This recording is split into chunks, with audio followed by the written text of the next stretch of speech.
Assalamualaikum warahmatullahi wabarakatuh. Reza Alfiansyah, mahasiswa Bahasa dan Sastra Arab UIN Syarif Hidayatullah Jakarta semester 6. Pada kesempatan kali ini saya akan menjelaskan tentang ilmu kodikologi, baik itu definisinya, sejarah dan perkembangannya, hingga ruang lingkup daripada kodikologi itu sendiri. Nah, istilah kodikologi berasal dari kata Latin codex yang dalam bahasa Indonesia diterjemahkan menjadi naskah. Kata codex kemudian di dalam berbagai bahasa dipakai untuk menunjukkan suatu karya klasik dalam bentuk naskah. Jadi kodikologi ialah ilmu tentang seluk-beluk naskah.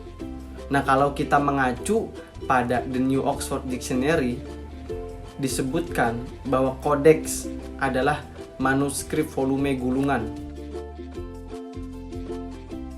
atau buku tulisan tangan yang berasal dari teks-teks klasik.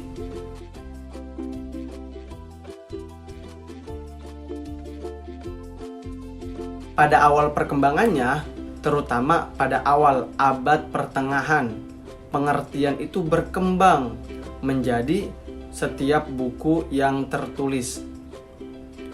Jadi, pada dasarnya, kodikologi adalah ilmu yang mempelajari semua aspek pernaskahan, seperti bahan, umur, tulisan, tempat penulisan atau skriptorium, atau perkiraan penulis naskah.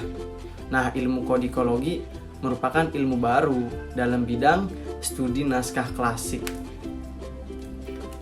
Pada mulanya, istilah kodikologi ini diperkenalkan oleh Alphonse Dain dalam beberapa kuliahnya di Paris pada Februari tahun 1944. Namun, perkembangan yang lebih menonjol ialah ketika ia menerbitkan bukunya yang berjudul Les Manuscrits pada tahun 1949 dan menjelaskan bahwa kodikologi adalah ilmu yang mengenai naskah-naskah dan bukan ilmu yang mempelajari apa yang tertulis dalam naskah. Jadi kodikologi itu tidak mempelajari isi naskah. Nah, berdasarkan penjelasan tersebut, kodikologi atau yang biasa disebut dengan ilmu pernaskahan bertujuan untuk mengetahui segala aspek naskah yang diteliti. Nah, aspek-aspek tersebut adalah di luar kandungan naskah itu sendiri, jadi bukan isinya. Dalam prakteknya, penelitian kodikologi mencakup segala aspek material naskah, yaitu huruf, alas atau bahan yang digunakan, iluminasi, ilustrasi, penyalinan, penyalin, tempat penyalinan naskah, dan sebagainya.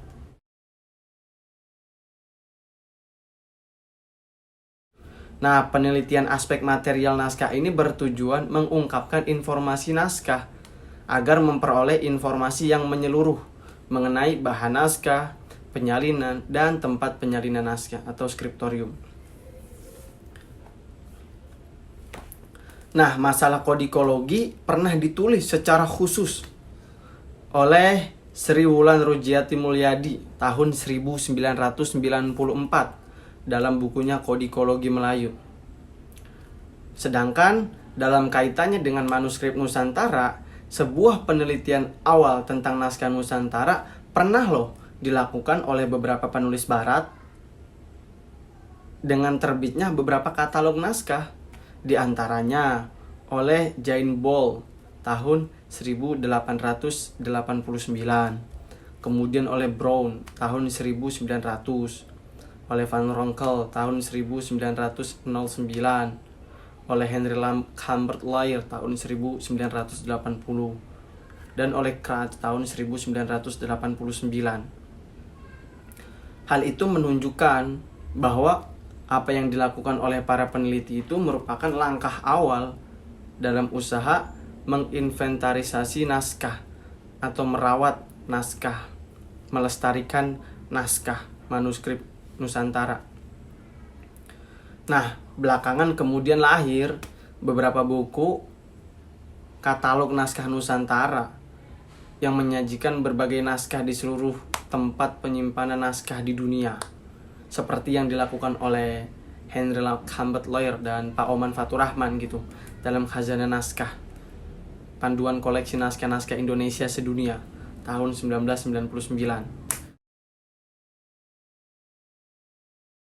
Kemudian juga oleh Ikram dan kawan-kawan dalam katalog naskah Buton tahun 2001. Kemudian juga oleh Edi Ekajati dan Undang Adarsa gitu pada katalog Induk Naskah-Naskah Nusantara Jawa Barat koleksi 5 lembaga tahun 1999.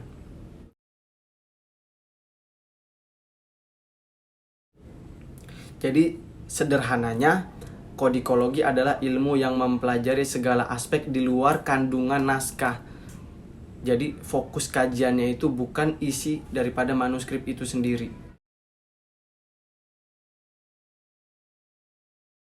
Nah, adapun ruang lingkup penelitian kodikologi secara rinci dapat disebutkan sebagai berikut. Yang pertama adalah identifikasi. Nah, deskripsi naskah bagian identifikasi ini meliputi masalah-masalah seperti tempat penyimpanan naskah, kemudian judul naskah, kemudian nomor naskah, kemudian jumlah teks, lalu jenis naskah, bahasa naskah yang digunakan, kemudian tanggal penulisan naskah, tempat penulisan naskah atau skriptorium, penulis maupun penyalin, kemudian pemilik naskah, serta katalog lain yang berkaitan dengan naskah tersebut.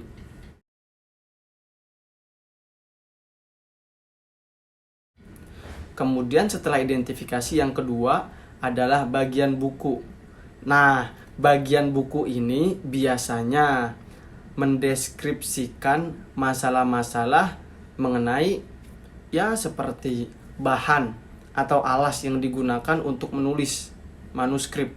Kemudian cap kertas seperti watermark, countermark termasuk lead lines, garis-garis halus atau chain lines atau garis-garis yang mengikat.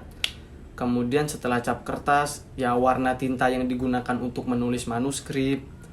Kemudian juga meliputi kondisi naskah, jumlah halaman naskah manuskrip tersebut, kemudian juga jumlah baris per halamannya, kemudian jarak atau space gitu, jarak antar barisnya, kemudian juga jumlah halaman yang ditulis, jumlah lembar pelindung, jumlah kuras atau susunan kuras, lalu ukuran halaman, dan terakhir adalah ukuran pias, serta cara penggarisan gitu.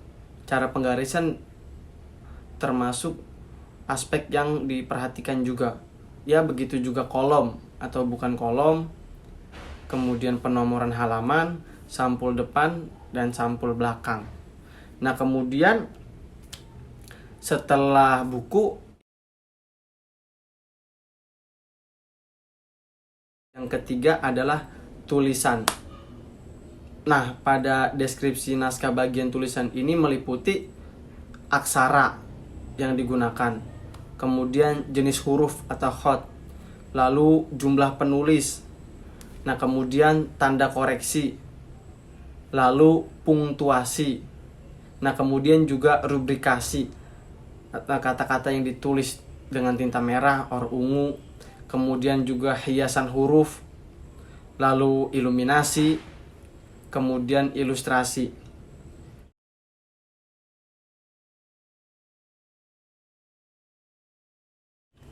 Nah, yang keempat adalah penjilidan. Nah, dalam hal penjilidan naskah dapat dideskripsikan hal-hal sebagai berikut. Yang pertama, seperti bahan sampul yang digunakan, kemudian ukuran sampulnya berapa, kemudian rusuk, lalu pengikat, kemudian juga perbaikan, dan juga motif sampul.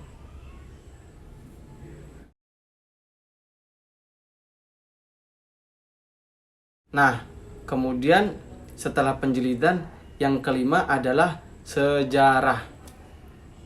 Dalam usaha menelusuri riwayat naskah atau sejarah naskah, dapat dideskripsikan masalah-masalah informasi kolofon, ya, ciri-ciri kepemilikan naskah, cara memperoleh naskah, catatan-catatan lain dalam naskah, penggunaan naskah, dan lain-lain.